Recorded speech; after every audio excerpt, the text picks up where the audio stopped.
Շնորհակալություն, հարցը ուղղում եմ արտաքին գործերի նախարարին։ Պարոն Միրզոյան, շուրջ 10 օր առաջ Ադրբեջանի նախագահը հայտարարեց ուղիղ մեջբերեմ, որ մինչև 2024 թվականի հունվարը Հայաստանը հաստատակամորեն փորձում էր խաղաղության պայմանագրում ներառել այսպես կոչված Լեռնային Ղարաբաղի Հանրապետության ճակատագիրը։ Ի պատասխան մեր զանգվածային լրատվության միջոցներից մեկի հարցին դուք անդրադարձաք այս հարցին, որի բովանդակությունը իհարկե աղավաղվեց ու արդյունքում ձեզ մեղադրեցին հարցը օրակարգից հանելուն, խնդիրը Լեռնային Ղարաբաղի վրա բարթելու մեջ։ Կխնդրեի ձեր արձագանքը սրա հետ կապված։ Հարցին կպատասխանի արտաքին գործերի նախարար Արարատ Միրզոյանը։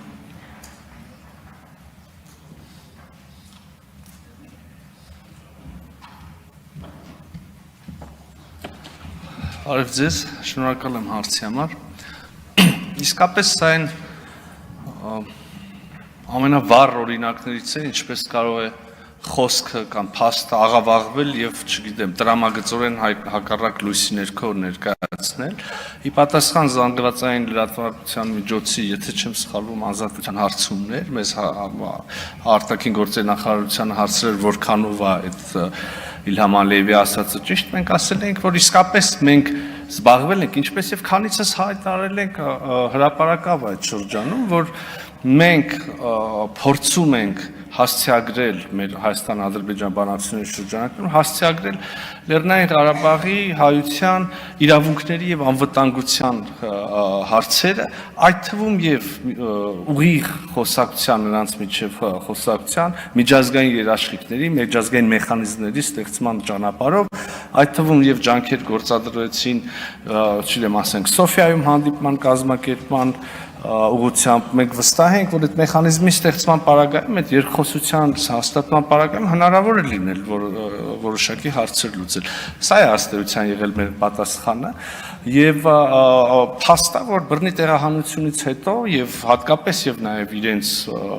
ինքնալուծարման վերաբերյալ այդ հանրահայտ փաստաթղթից հրճակումից հետո դա այդ օրակարգը այլևս չի կարող շարունակվել այն պարզ պատճառով, որ այդտեղ մարդ չի ապրում, հայություն չկա, որ իրավունքների մասին խոսենք։ Սա է եղել արտաքին գործերի նախարարության արձագանքը եւ զարմանալիորեն ստացվեց ինչ, իրենց հատուկ, իրենց տիրապետության տակ եղած աֆիլացված մեդիա ռեսուրսների միջոցով սկսեցին ասել, որ մենք ենք հանել հարցը օրակարգից։ Ես կրկնում եմ, այս կառավարությունը վարչապետ Փաշինյանի գլխավորությամբ արել է ամեն ինչ, որպեսզի այդ մարդկանց իրավունքների եւ անվտանգության հարցը որևէ կերպ հասցեագրվի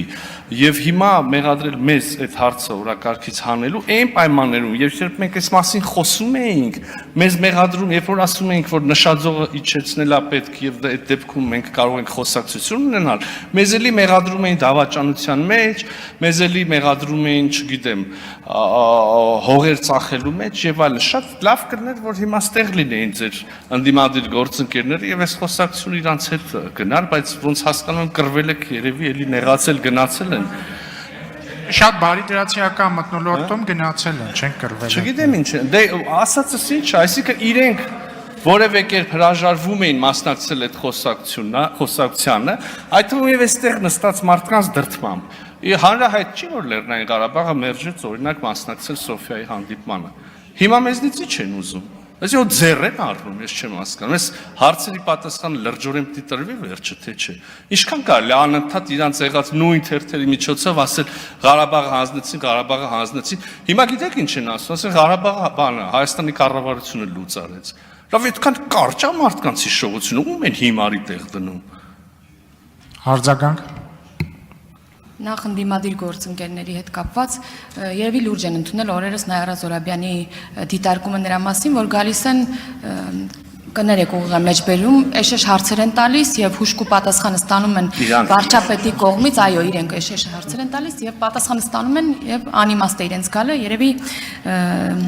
սրան են արձագանքում, ինչևէ թույլ տվեք արձագանքի իրավունքով երկրորդ հարցը հնչեցնել։ Այսօր Ադրբեջանի եւ Վրաստանի նախագահների համատեղ մամուլի ասուլիսի ժամանակ Ադրբեջանի նախագահը հայտարարեց, որ այսպես կոչված միջին միջանցքը Հարավային Կովկասում անցնելու է Վրաստանի եւ Ադրբեջանի տարածքով։ Կխնդրեմ պատասխանեք, մենք այս ծրագրում Հայաստանի ներառման համար ինչ որ քայլեր անում ենք։ Դե ակնհայտորեն Տիկին Հակոբյան, խաղաղության խաչմերուկ նախագիծը, որը որ հեղինակել է, նախաձեռնել է Հայաստանի Հանրապետության կառավարությունը, հենց նաև այս նոր փնտրվող կամ հաստատվող լոգիստիկ ճանապարհների մաս դառնալու մասին են, որը ոչ միայն Հայաստանի կողմից, այլև ամբողջ Հարավային Կովկասի կողմից, դա կարող եք ասել միջին միջանցք, բազմաթիվ փորձագետներ կան, որոնք պնդում են, որ խաղաղության խաչմերուկը ըստ էության միջին միջանցքի ճյուղ է, կամ օրինակ, չգիտեմ, համանման եվրոպական նախագծերը կան, Global Gateway-ը եւ մյուս ամբողջ աշխարհը այս օրերին նոր լոգիստիկ ուղիների հնարավորությունների փնտրտուքի մեջ է եւ մեր խաղաղության խաչմերուկը հիանալի կերպով տեղավորվում է այդ կոնցեպտների մեջ։ Ես ավելին ասեմ, հանրահայտ է, որ մենք շատ կառուցողական պրակտիկ առաջարկ ենք արել, փոխադարձաբար ընդունելի առաջարկ ենք արել Ադրբեջանին, եւ եթե դրական պաշտոնական պատասխան լինի, մենք կարող ենք անմիջապես ձեռնամուխ լինել այդ ենթակառուցվածքների ապաշրջափակմանը եւ միջին միջանցքին, մյուսին կապվելուն, նույնիսկ չզուգակցելով այդ գործընթացը մեր խաղաղության համաձայնագրի ստորագրման, վերացման հետ։ Շնորհակալ եմ։